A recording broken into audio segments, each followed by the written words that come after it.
Hello, everyone. Good morning, good afternoon, good evening, whatever time zone you're joining us from around the world. I'm Will Robinson Smith, reporter with Spaceflight Now, and you're watching our live coverage of the latest mission from Cape Canaveral Space Force Station. We're broadcasting, as we always do, from the Spaceflight Now News Bureau here at NASA's Kennedy Space Center. You're looking live out at Space Launch Complex 40, where a Falcon 9 rocket is standing tall in the launch position, getting ready to take flight in just about 59 minutes, if all continues to move along smoothly with the countdown. 28 Starlink V2 Mini optimized satellites are on board today's Falcon flight, adding to the more than 2,000 that SpaceX has launched so far in 2025. As we're getting going here, appreciate those in the United States who are getting up at the very early hour we have for this live launch coverage. About 200 of you in the chat so far. If you haven't already, you could do us a big favor just by clicking that like button and sharing the stream, allowing some more folks to find their way into this live launch coverage, especially for folks for whom it is a significantly better time zone.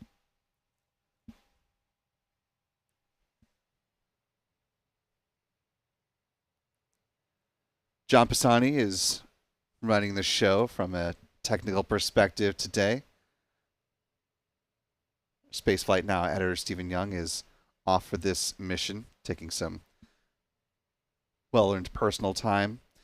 Photographer Adam Bernstein out and about, making sure all of the tracking cameras are aimed correctly, in focus, framed up nicely.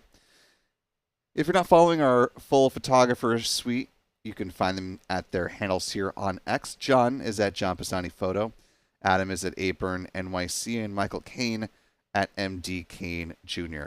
Also, be sure to follow Spaceflight Now simply at Spaceflight Now here on Threads, Blue Sky, and Facebook for those of you who are not on X.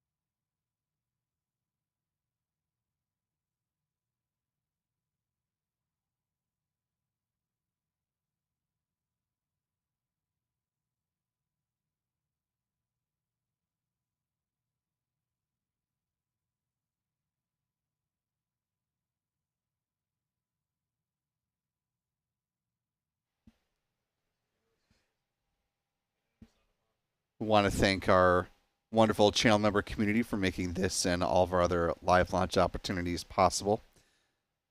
Channel membership comes with a number of perks, including discounts at our online shop, which is shop.spaceflightnow.com. Access to member-only videos here on YouTube, access to our members-only Discord server, and of course the ability to watch all of our live launch of DOF moments from here in Florida in 4K. So thanks to channel members like Joni, BC Stargazer, Cumulus Granatus, The Roddy Mom, My Honey, Joni, Skate Letter, and many, many others. Last little bit of housekeeping. If you have a comment or question about this mission or other goings-on in the realm of space or spaceflight, feel free to use the YouTube Super Chat feature to have your comment or query elevated for discussion, obviously assuming that it is appropriate to be read aloud as part of our broadcast. Not only will you be helping us by supporting what we do here at Spaceflight Now, but you'll also be giving us some good points of discussion as we roll on through the count, and all of that, my friends, is greatly appreciated. Joni, been a member with us for 9 months at the mission specialist level, who says, "Good morning, Will," and chat, getting up early and streaming this for us. Glad to have you with us in these pre-dawn early morning hours here on Florida's Space Coast. We're also joined this morning on the tracking side by our friends Chuck and Jen Briggs with C&J Images. Should be joined a little bit later by P. Carstens as well once the Falcon 9 clears the trees from further down south.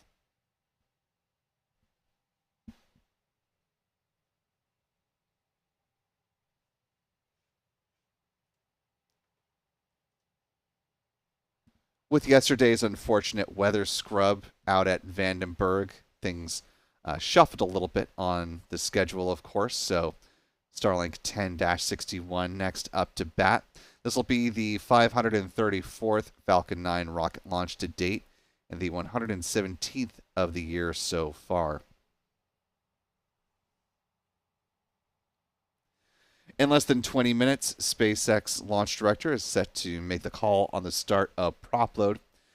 So before we get to that point in the count, we'll go ahead and take a peek at our countdown timeline. Let you know the milestones that we're looking forward to ahead of a good flight of a Falcon 9 rocket.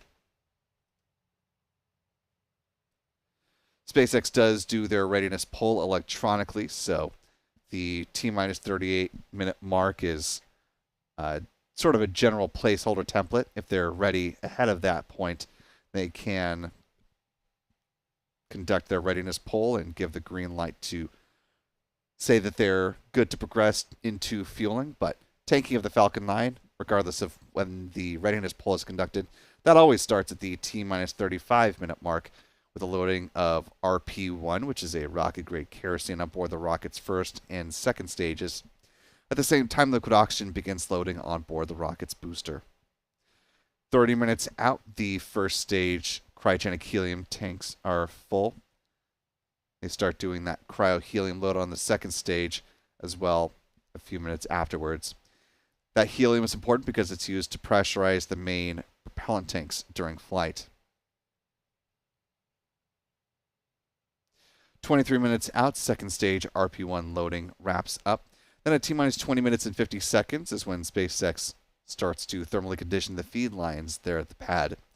We see this visually manifest as the so-called big vent, beginning at about T-minus 20 minutes and 20 seconds here at pad 40 at the Cape.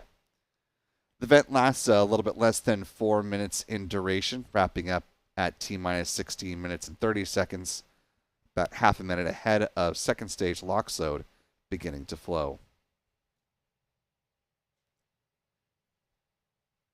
Moving right along, T-minus 7 minutes is when the engine chill begins. SpaceX flows a small amount of liquid oxygen through the plumbing and turbo pumps for those 9 Merlin 1D engines at the base of its Falcon 9 booster, and that helps protect those engines from the risk of thermal shock and damage during startup. 6 minutes before flight, the first stage kerosene tank is full. Then at T-minus 4.5 minutes, we'll see the retraction of the strongback. First, the clamp barbs just beneath the payload fairings will open up. Then the transporter erector, otherwise referred to as the strongback, that will recline a few degrees away from the Falcon 9 rocket. It stays in that position until liftoff.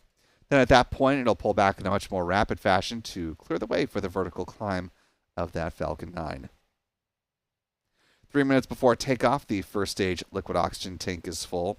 Same was true on the second stage about a minute afterwards. At that point, the Falcon 9 rocket is fully loaded with 1 million pounds of propellant. In the final 60 seconds, as we hear the call that the Falcon 9 is in startup, control of the countdown is handed over from the ground sequencer to the Falcon 9's onboard flight computers. And at the same time, the propellant tanks are brought up to flight pressure. The SpaceX launch director will then give their go for launch call, if they are ready to do so, the T-minus 45 second mark. The engine ignition command will be issued at T-minus 3 seconds. And of course, if all 9 Merlin engines are healthy and ignite as expected, the command will be given for the hold down clamps to release the Falcon 9 rocket for a T0 departure. Coming up in just about 15 minutes from now. Look at that, 5:30 a.m. Eastern. 9:30 UTC for those around the globe.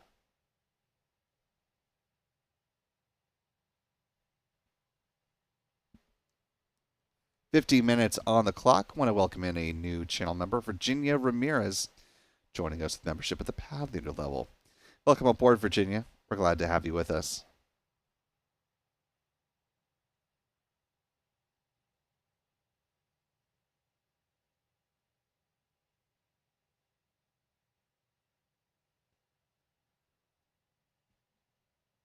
See, we've got channel member Norman Reitzel joining us from Bear Country in South Texas. Robin Irvine in Hesperia, California. Ooh, it's a very early hour in California. Let us know where you're joining us from today, whether you're near us here in Central Florida or you're farther out across the country or even further out around the globe.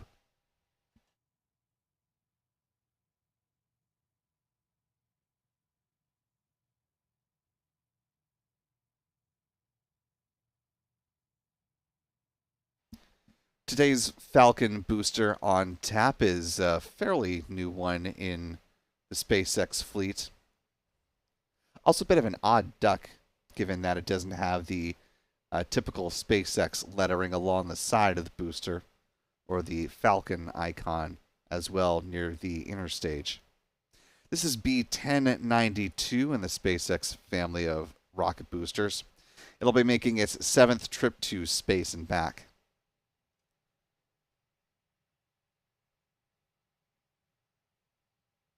And while it hasn't been around for a terribly long amount of time, first flying back in February of this year, it has been involved in a number of key missions for both SpaceX as well as the Department of Defense. Those include a launch of a GPS satellite, the Boeing X-37B orbital test vehicle, and a mission for the National Reconnaissance Office, in addition to a cargo flight to the International Space Station. Speaking of cargo flights to the International Space Station, we do have an update for you on the launch and rendezvous of the Cygnus XL spacecraft. Successfully lifted off from this pad back on Sunday. Ran into a little bit of issue. Was supposed to rendezvous and berth to the International Space Station yesterday morning. Capture now scheduled for 7:18 a.m. Eastern this morning. Arrival coverage set to begin shortly after we wrap up our live coverage here on this mission. According to NASA, there were a couple of burns that happened back on September 16th, referred to as delta velocity burns 3 and 5, that happened that were designed to help slowly raise the orbit of the Cygnus XL spacecraft in order to catch up to the International Space Station. Right now, it's still behind the ISS in its current orbit.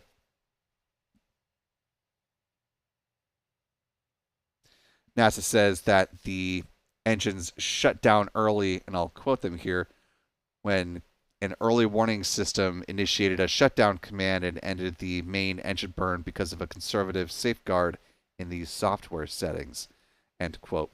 So NASA and Northrop Grumman have been looking at this since the issue came up, and they've been able to reconfigure the burn plan, and the spacecraft is now on target for, again, capture by the Canada-2 robotic arm a little bit later on this morning. Capture is scheduled for about 7:18 a.m. Eastern. And then they'll work into the process of attaching it to the space station, where the crew on board can make use of the 11,000 pounds of cargo and supplies that are currently on board.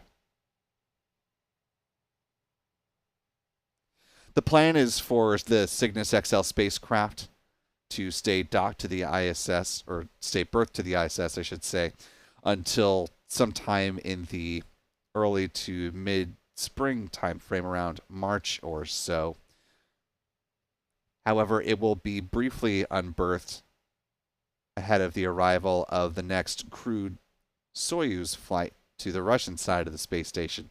That's because this Cygnus is, as the name suggests, the Cygnus XL, 33% more cargo capacity, about 5 feet longer than the predecessor Cygnus spacecraft, and it is in the corridor for the arrival of Soyuz spacecraft. So right now the plan is to unberth it from its current or future position, what will be its current position at the time that the Soyuz spacecraft arrives in the mid-November timeframe, or late November timeframe is when Soyuz is set to arrive. It will unberth it, allow Soyuz access, and then rebirth it. But if mission managers ultimately determine that that plan won't cut muster, then they will instead pack it full with as much trash as they would ahead of a normal unberthing scheduled for the spring time frame and send it on its way ahead of the arrival of that Soyuz spacecraft. Because Japan is also launching a cargo vehicle to the ISS in October, launching on October 20th, the HTV-X vehicle, that also has the capability of removing quite a bit of trash from the space station upon its departure. So even if Cygnus isn't able to stay docked to this or berthed to the space station through its planned full mission timeline, NASA mission managers do have plenty of margin for removing trash with the HTV-X.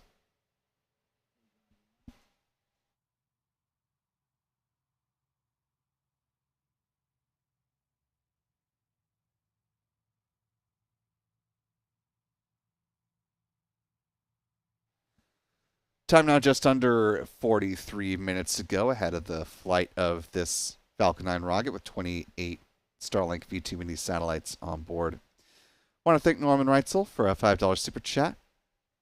Thank you, Norman. He says, I'm very rural on a farm. My internet is via Starlink, which I like very much. Glad that's working out for you. Speaking of low Earth orbit constellations, the next flight for Amazon's Project Kuiper internet satellites is set to take place next week with a batch of 27 satellites heading up on board a United Launch Alliance Atlas V rocket, flying once again in the 551 configuration, nicknamed the Bruiser, the strongest, most powerful version of an Atlas V rocket.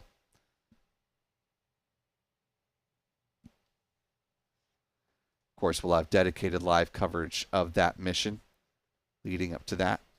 Earlier in the week, though, there is another important mission set to launch from Florida's Space Coast, and that is a trio of satellites that are heading out to a gravity-stable point about 1 million miles from the Earth, in between the Earth and the Sun. It's called Lagrange Point 1. And those satellites will be launching as part of a rideshare mission headed up by NASA's IMAP. That's the Interstellar Mapping and Acceleration Probe.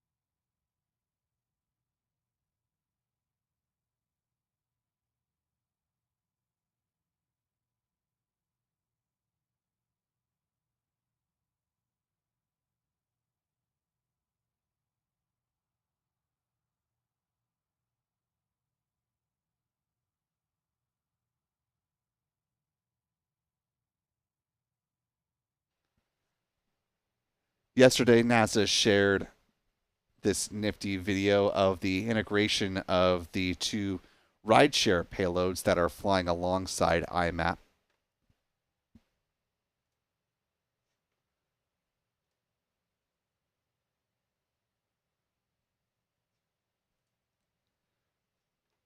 One of those satellites, the one that's being installed first, that is the Carruthers Geocorona Observatory from NASA. Also flying on board is NOAA's SWIFO, which is the Space Weather Follow-on Lagrange 1 spacecraft.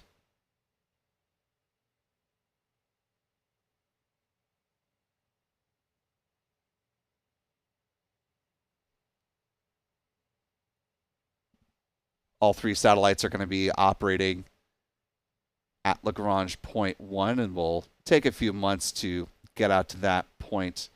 Again, about 1 million miles from Earth. This is the Carruthers spacecraft that's being attached first. You can see one of the Falcon 9 payload fairings in the background of these technicians working.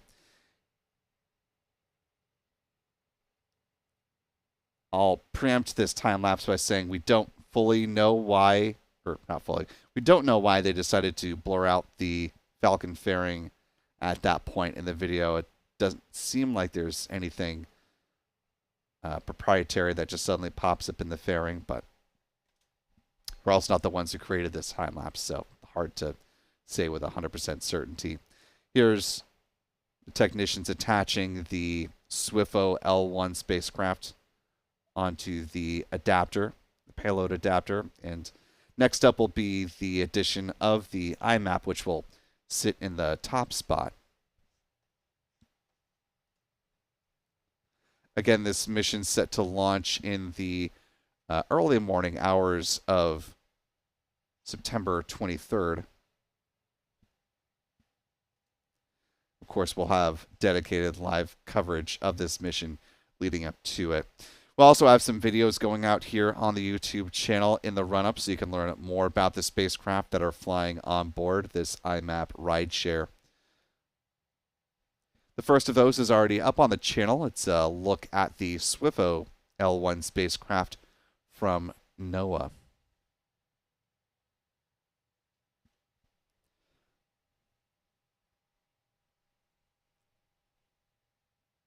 This mission will launch from Historic Launch Complex 39A here at the Kennedy Space Center, looking at a departure time of 7:32 a.m. Eastern. Again, that's on the 23rd. If for whatever reason that doesn't pan out, then teams will likely target the backup opportunity on Wednesday, September 24th at 7:30 a.m. Eastern. Speaking of times, we're just under 37 minutes to go on our current mission,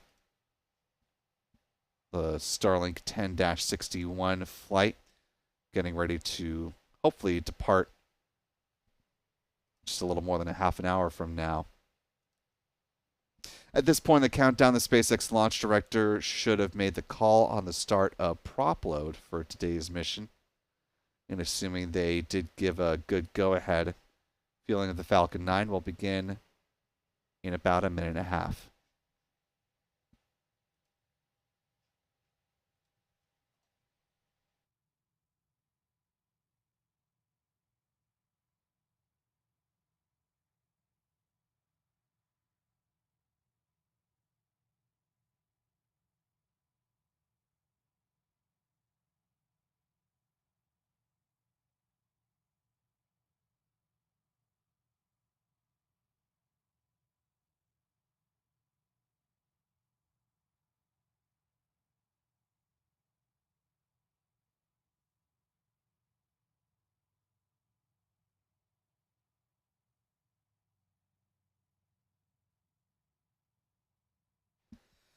As we await the confirmation for the start of fueling of this Falcon 9 rocket, I want to thank one of our moderators, Mark Otto, for being on board with us today.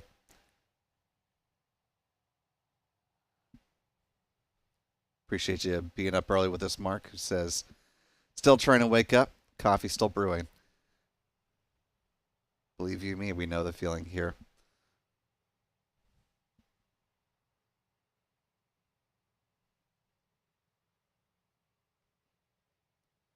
"35 minutes and counting at this point in the timeline of things, if SpaceX did in fact give the go-ahead for the start of fueling.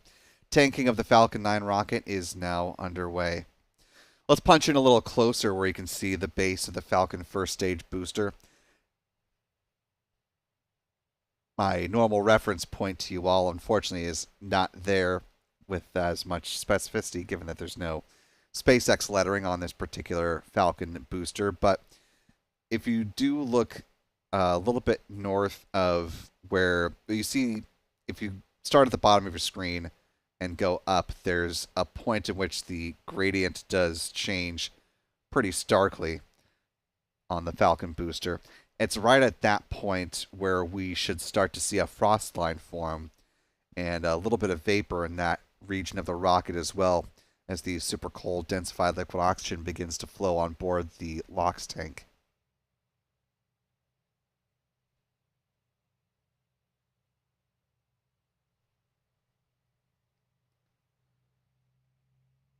Depending on, of course, lighting, heat distortion, wind at the pad, it takes a varying amount of time to make a definitive call on this, but it does look like we are starting to see some vapor in that region of the rocket now. Yeah, you can see it sort of rippling across in that area that I was just talking about. So with that, SpaceX is in fact going to be targeting the opening of the window today, which is always good news, given that the Starlink missions have a roughly 4-hour window of opportunity. So you'll love to see them tanking for a run at it at the start. The Falcon 9, unlike some other launch vehicles, does not have the ability to hold the countdown once it begins the fueling process. And that's because they do use that super cold densified liquid oxygen, and hold would run the risk of that LOX heating beyond acceptable limits. So once tanking has begun, SpaceX is locking into that T0. In this case, 5:30 a.m. Eastern, 0930 UTC.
Coming up now to the top of the hour here, just about 5 o'clock on the East Coast.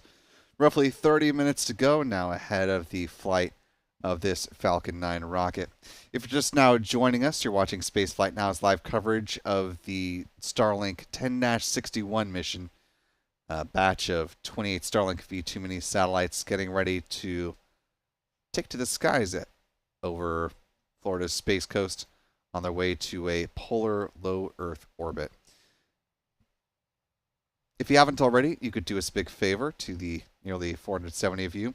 Click that like button, share the stream, allows more folks to find their way into this live launch coverage with our final half hour remaining on the clock.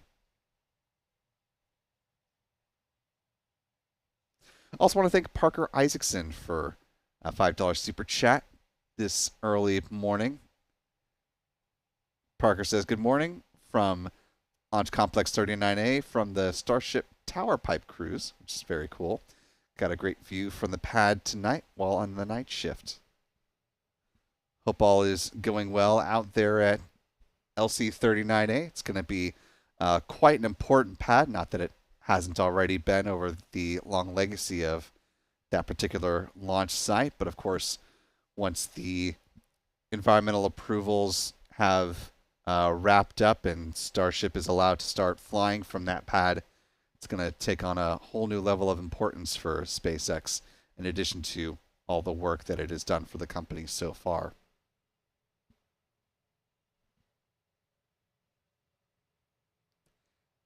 Meanwhile, back at SpaceX's workhorse pad, the most often used site for SpaceX.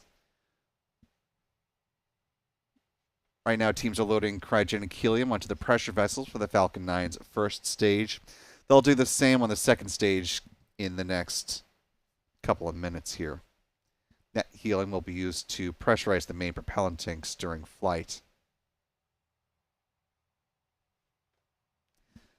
Today's mission, in a little less than 28 minutes, will be the 279th orbital launch for SpaceX from this pad. It'll also be the 334th orbital launch from Slick 40 to date.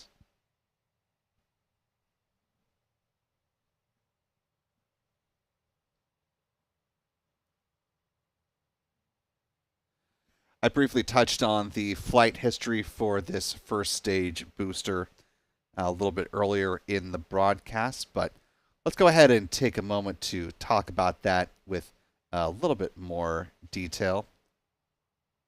Talking booster history of B1092. Made its first flight back in February of 2025 this year. The batch of Starlink satellites, the Starlink 12-13 mission, lifted off near the end of the month. That was followed up by a flight for the National Reconnaissance Office, the NROL 69 mission, in late March. Less than a month later, it flew on the CRS-32 mission, the 32nd flight for SpaceX, delivering cargo and science to the International Space Station using one of their Cargo Dragon vehicles. That was followed up by the launch of a GPS satellite, GPS-3 Space Vehicle number 8, lifting off on May 30th. A batch of Starlink satellites was next up to bat, Starlink 10-34 on June 28th. And most recently, this booster was used in service of the launch of the USSF 36 mission, which had the X-37B spaceplane on board. This is the 8th flight of an X-37B, which is currently still on orbit.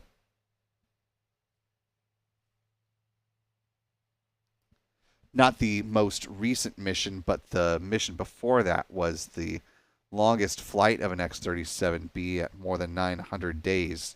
So we'll have to wait and see how long this particular flight of the X-37B is set to last, and whether it will return for a touchdown here in Florida at what is now Space Florida's launch and landing facility, formerly the shuttle landing facility, or if it will once again return to a runway out at Vandenberg Space Force Base in California, as the X-37B did. That was used in service of flight number 7. Of course, all that leads up to today's mission, Starlink 10-61, set to lift off in just about 25 minutes from now. Here are the booster turnaround times for all of those flights I just mentioned. Today's mission is close to being the fastest turnaround for this particular booster at 27 days. However, it is still far from being the fastest turnaround of a booster for SpaceX to date. That distinction actually belongs to the booster that, weather permitting, will launch a little bit later on today from Vandenberg Space Force Base. That is B-1088, which so far has a record turnaround time of just 9 days, due in no small part to the fact that it was coming off of flying the SphereX and Punch missions for NASA, landing at landing zone 4, adjacent to the launch pad, and then turning around and flying the NROL 57 mission, also with a landing zone return. Obviously much faster to flip a booster around when you don't have to deal with pesky things like saltwater and drone ship return times.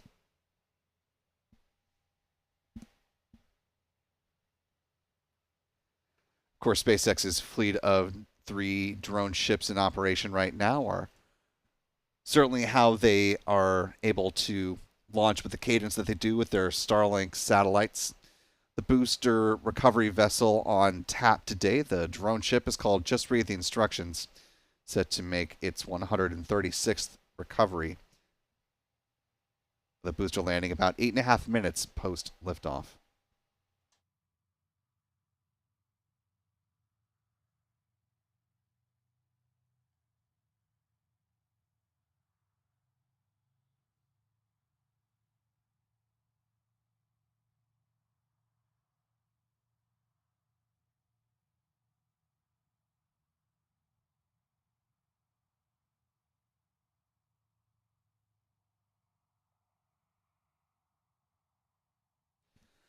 Just under 23 minutes to go here at Pad 40.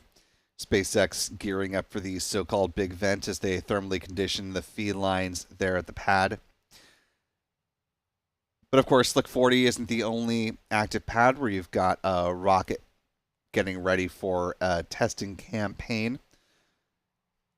Taking a trip down to Starbase, Texas, courtesy of our friends at Lab Padre.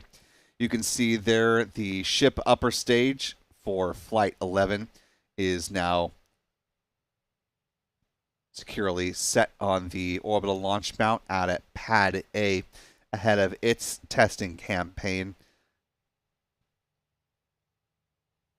If past is prologue, then there will be both a single engine static fire test as well as the 6-engine static fire, meant to simulate both the in-orbit relight of a Raptor engine, if that is going to be another goal for SpaceX to replicate that again with the Flight 11 profile, and then of course the 6-engine burn to simulate a good first initial burn at the point of hot staging.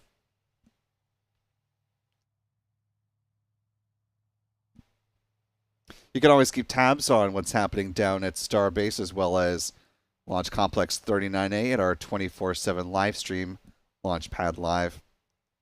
Also be sure to subscribe to our friends over at Lab Padre and support the good work that they do there with multiple camera views out at Starbase.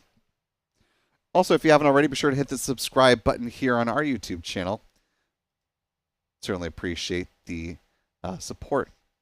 Every subscriber matters.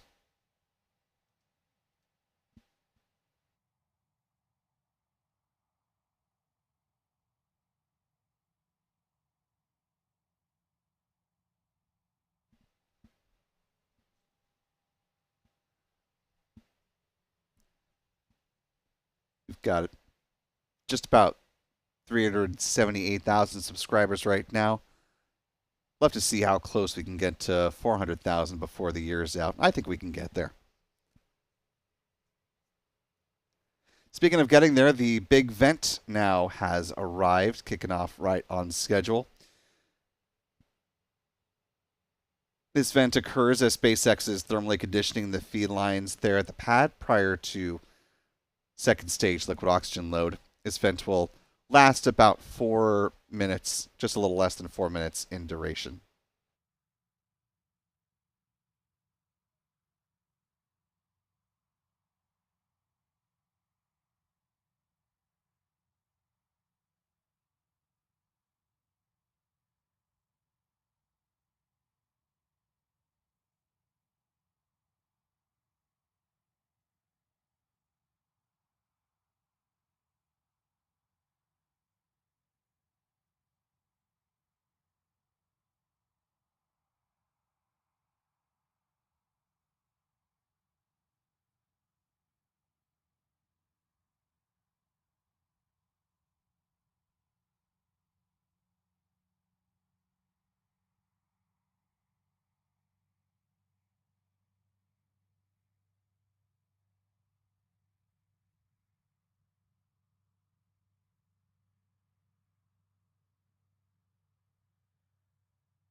Now T-minus 17 minutes, 20 seconds and counting.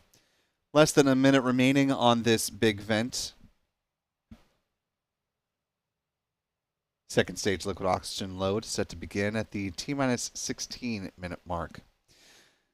As we're waiting for that milestone, want to give a big thank you to Brian Beelman for upgrading their membership to the Mission Specialist level. Really appreciate that, Brian. We certainly want to thank all of our channel members, but those who are able to subscribe at the higher tiers, a big kudos to you, since that'll allow us to keep our entry member prices fixed to where they are. We certainly appreciate the show of support. I also want to welcome new channel member Parker Isaacson. Had the super chat earlier, joining us at the pad leader level. Welcome aboard, Parker. We're glad to have you with us as well.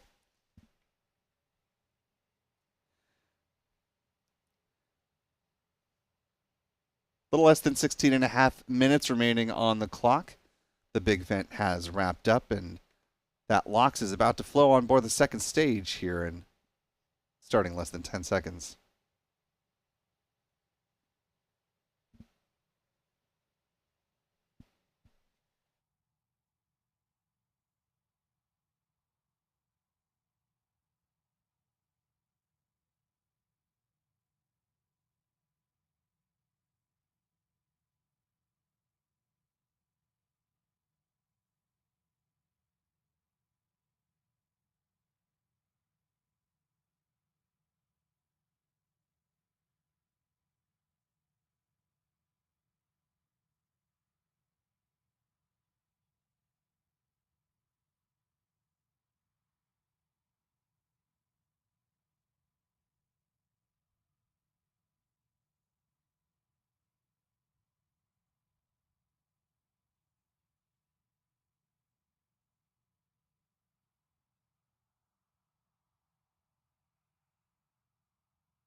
"14 minutes now remaining on the clock. Let's talk about the payload that's flying on board today's Falcon mission. 28 Starlink V2 Mini optimized satellites heading into a polar low Earth orbit. Today's mission will be I'm jumping ahead to the launch later today. This is not heading into a polar orbit. Those will be the satellites that are launching on the Starlink 17-12 mission heading into a polar orbit. The satellites, the optimized version of the Starlink V2 minis, though, weigh considerably less than the previously flown version of the V2 minis. With their solar panels unfurled, they have a wingspan of about 100 feet or 30 meters. They use argon Hall effect thrusters for in-orbit maneuvering. Built up in Redmond, Washington, they will be deployed at about 172 miles or 277 kilometers in altitude at a 53 degrees inclination.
Coming up on 10.5 minutes remaining in the count today, as SpaceX prepares to launch its 117th Falcon 9 rocket to date. Let's go ahead and take a beat to talk about the workhorse vehicle for SpaceX. The Falcon 9, which stands at 70 meters or 229 feet in height, has a diameter of 3.66 meters or 12 feet. Majority of that comes from the Falcon first stage booster.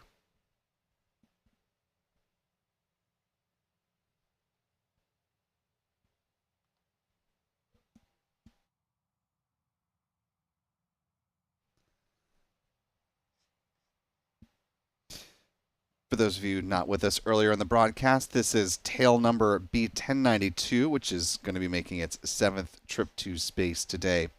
At the base of the first stage are 9 Merlin engines, which burn a rocket-grade kerosene and liquid oxygen, producing about 1.7 million pounds of thrust at liftoff.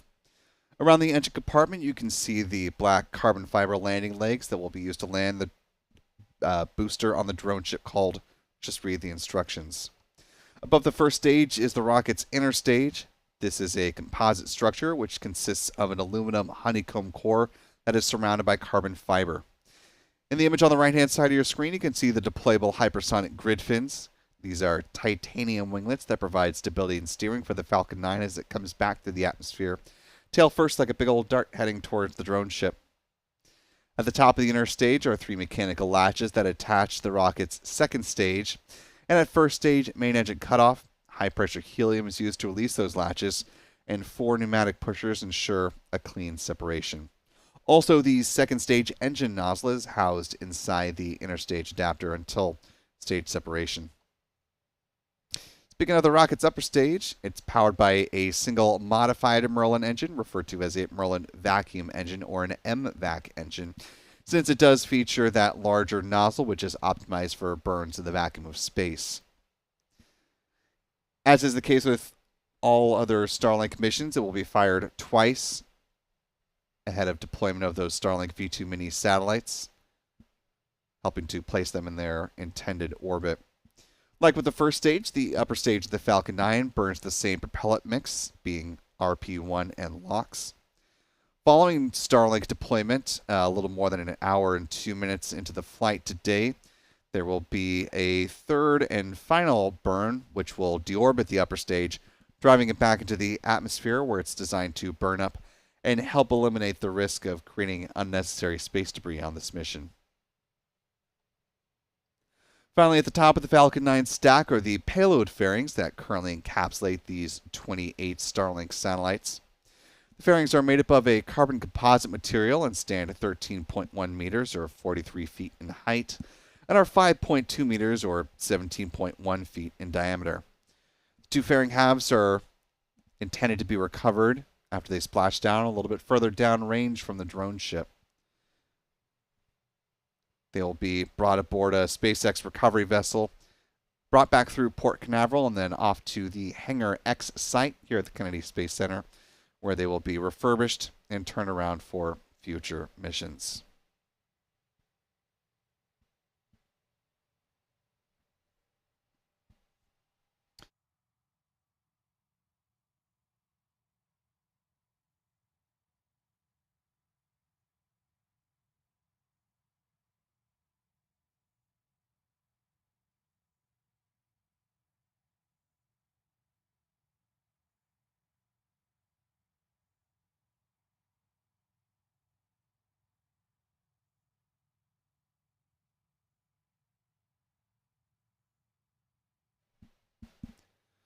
Just about 6.5 minutes remaining on the clock. At this point, the engine chill sequence should have happened about a minute or so ago.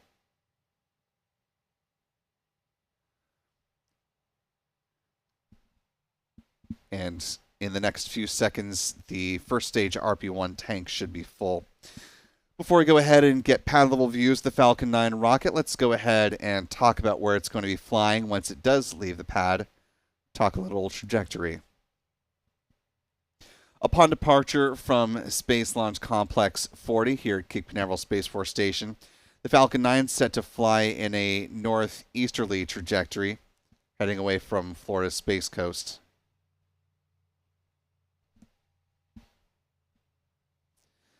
Following stage separation, the first stage booster will target a touchdown on the SpaceX drone ship called Just Read the Instructions. And again, those fairing halves will make their way down for a splashdown in the waters of the Atlantic Ocean, a little bit further downrange from the drone ship, brought aboard one of these recovery vessels, and then make their way onto Port Canaveral.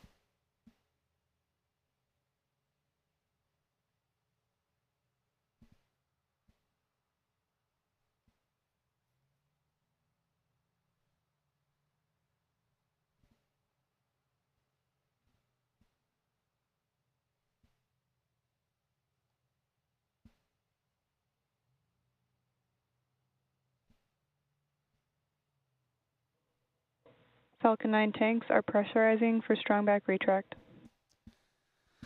And as you just heard and can see, with a little bit of that generated fog from the propellant tanks there at the pad,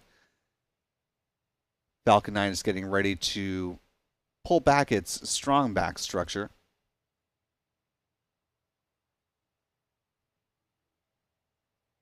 Strong back retract has started. First, the clamp arms just made the payload fairings will open up, and then the transporter erector, otherwise referred to as the strong back, will recline a few degrees away from the Falcon 9 rocket and stay in that position until liftoff.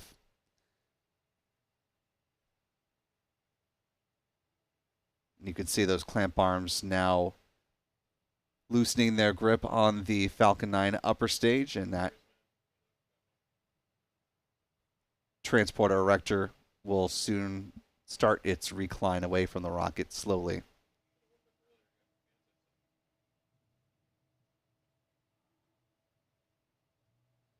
Just want to note for folks the difference between our clock and what you're seeing from the SpaceX view. Our clock is in real time. What's coming in from SpaceX is on a slight delay, so we'll be making our callouts based off of real-time events until we're solely reliant on the SpaceX onboard cameras for views, and then we'll pivot to their timeline.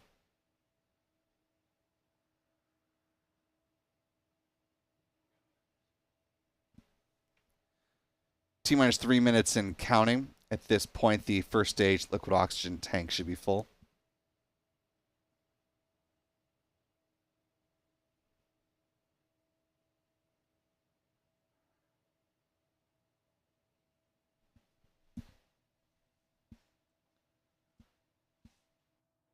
Stage 1, LOX load complete. Good call out there. We should hear a similar call regarding the upper stage LOX tank just past the 2-minute mark. Again, we won't hear that call out until after 2 minutes on the SpaceX timeline, so the clock compared to ours is running about 13 seconds lagging.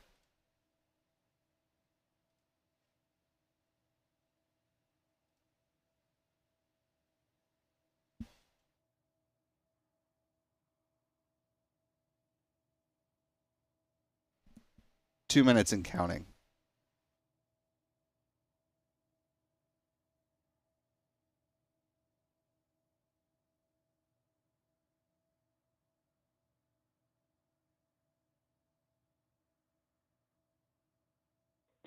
Stage 2, LOX load complete. With that call, the Falcon 9 rocket is now fully loaded with 1 million pounds of propellant. That additional venting you're seeing right there is the ground gas closeouts. Take a look at this full screen if we can. This is SpaceX releasing the remaining liquid oxygen from the feed lines there at the pad. Ground gas closeouts. And there's that good call for gas closeouts. Coming up on a minute ahead of the planned departure for this Falcon 9 rocket. Just a brief note on the weather. Meteorologists forecast a 65% chance for favorable conditions coming into this opportunity, with just possible interference from cumulus clouds. It's been fairly calm tonight, though. Less than 50 seconds on the clock.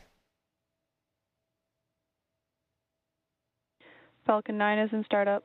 We are now just awaiting the SpaceX launch director to make their call that they are, in fact, go for launch.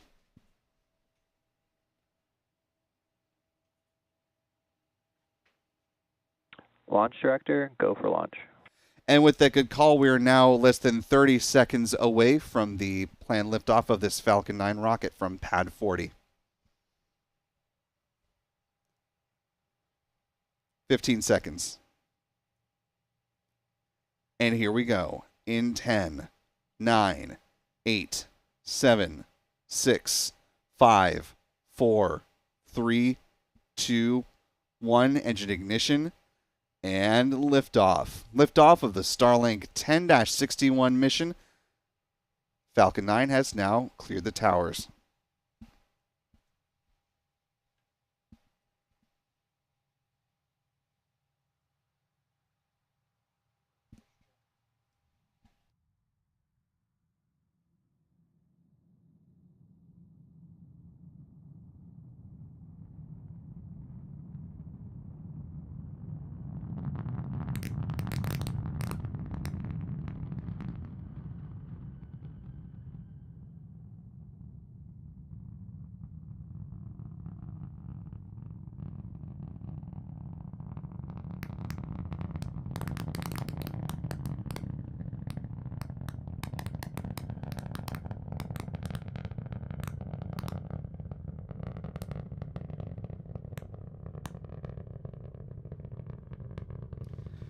We're now a little more than a minute into the flight of this Falcon 9 rocket.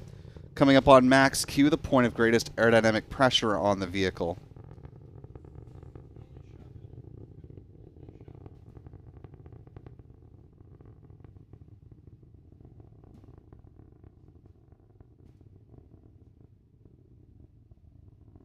Max Q.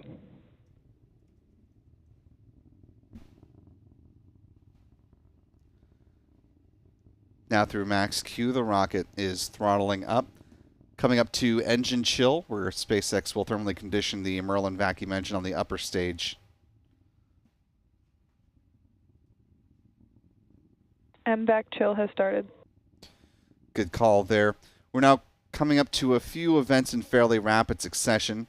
We'll see first stage main engine cutoff, or MECO, at about T plus 2 minutes and 24 seconds, followed by stage separation, and then the ignition of that Merlin vacuum engine. Payload fairings will be jettisoned just before the 3-minute mark. For about 10 seconds to MECO.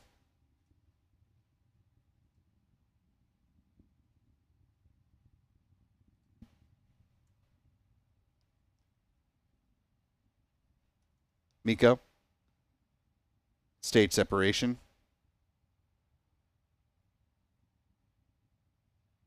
And second stage engine start.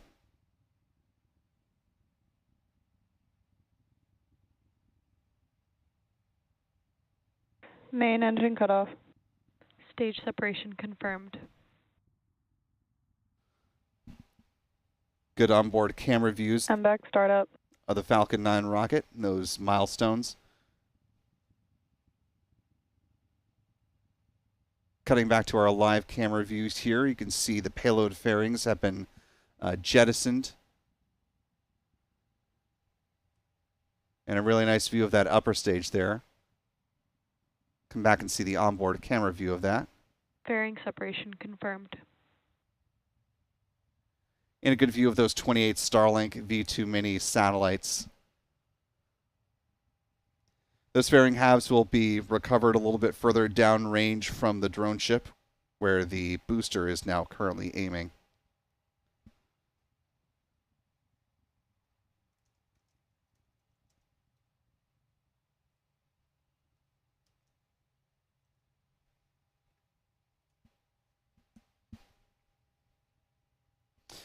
We're coming up on 4 minutes into this flight in real time, about 3:40 in the SpaceX timeline of things. Again, the SpaceX feed is coming in on a slight delay. That's why there's that discrepancy between our mission clock and what Both vehicles are on nominal trajectories. you're seeing from SpaceX. Good call for nominal trajectory so far in this mission.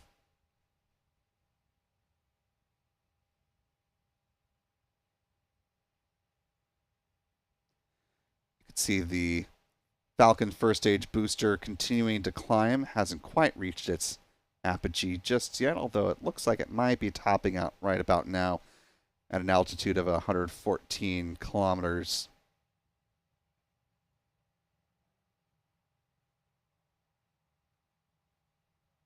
Now starting to make its descent towards the drone ship.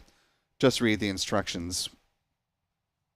Waiting patiently in the waters of the Atlantic Ocean off the coast of South Carolina.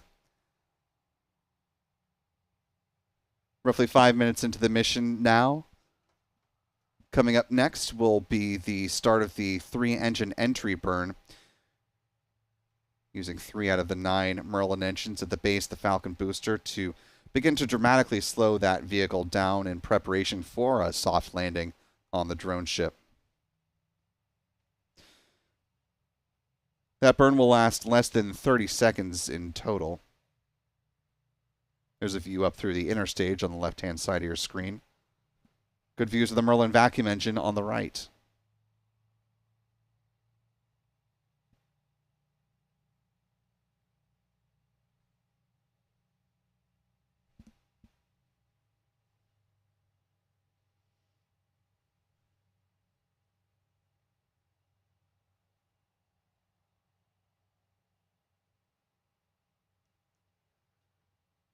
Looks like the Falcon booster is just beginning to get a peek at orbital sunrise there.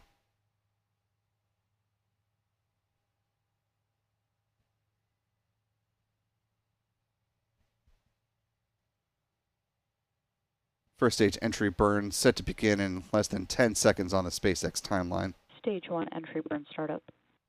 And there you go. Stage 1 FTS has saved.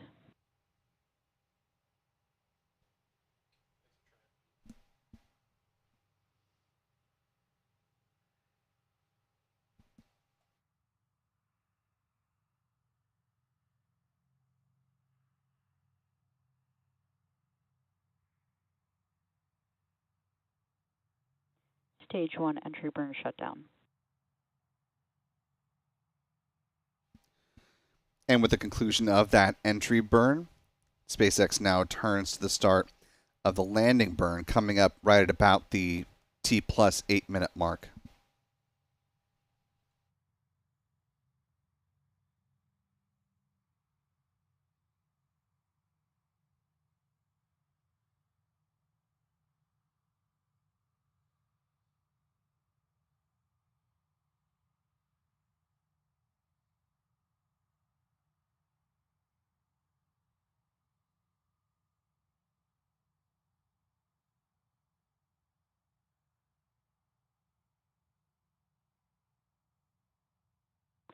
Stage 1 transonic. First stage now traveling below the speed of sound. Coming up close to the start of the landing burn, or shortly after it's begun, you may hear a call that the Falcon 9 second stage is in, quote, terminal guidance. That means it's approaching the end of this burn that it's currently undertaking. Stage 1 landing burn.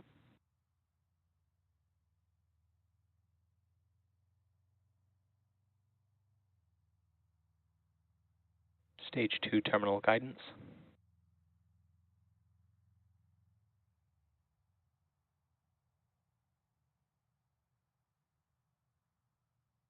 Landing leg deploy.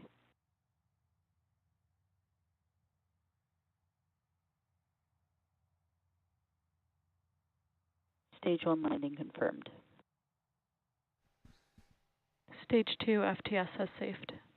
And a textbook landing for Falcon booster B1092, completing its 7th mission. Mission goes on for the upper stage, though, of course.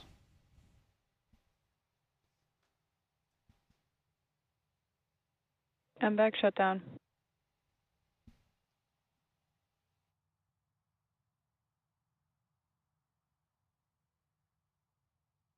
Nominal orbit insertion.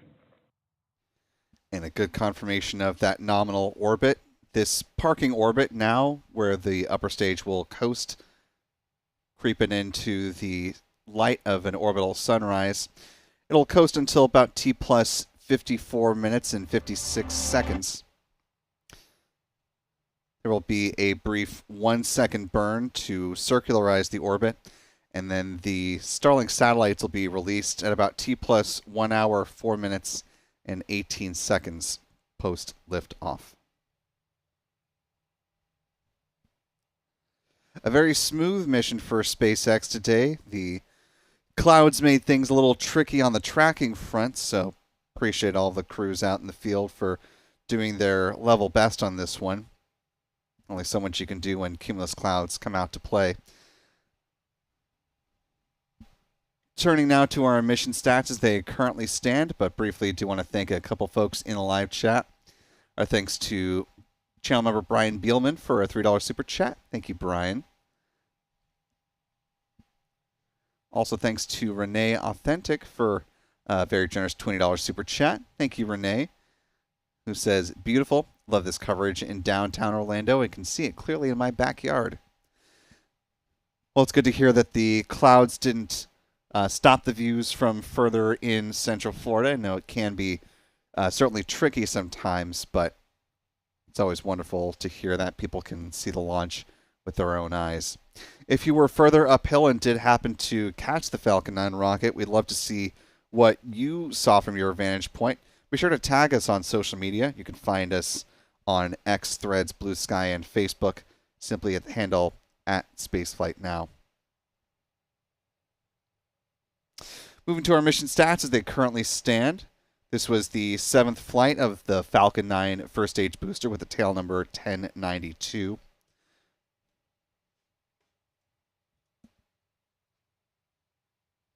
This was SpaceX's 534th Falcon 9 launch to date, the 117th of the year so far. This was SpaceX's 469th Falcon booster reflight, the launch of a booster that has flown at least once. This was SpaceX's 159th orbital launch within the last 365 days. The 279th orbital launch from Pad 40, and the 334th orbital launch from this pad as well. Here's a bar chart of where SpaceX stands compared to years gone by. Moving on to some recovery stats, this was the 136th good landing on the drone ship called Just Read the Instructions. Marked the 411th drone ship landing for SpaceX and the 506th overall booster landing. Finally, with some industry stats, this was the 79th launch from the Sunshine State of Florida, the 123rd orbital launch from U.S. soil, the 135th from a U.S. rocket company, and the 214th orbital launch around the world. There have been 5 orbital mishaps so far in 2025. Here's where the pie chart now currently stands.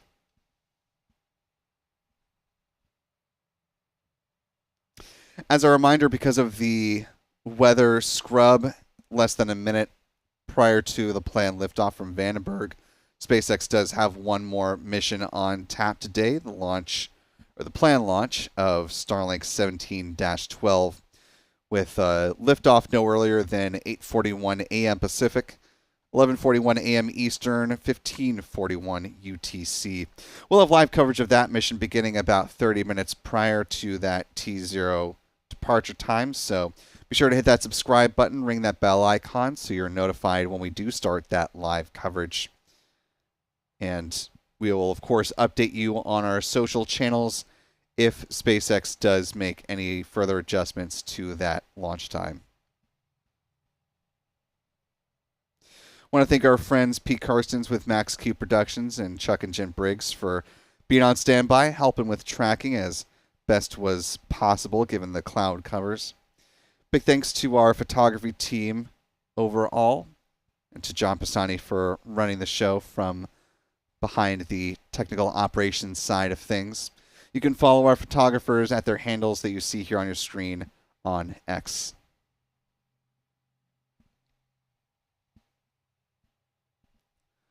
Also want to thank our moderator today, Mr. Mark Otto, for helping us out in the live chat.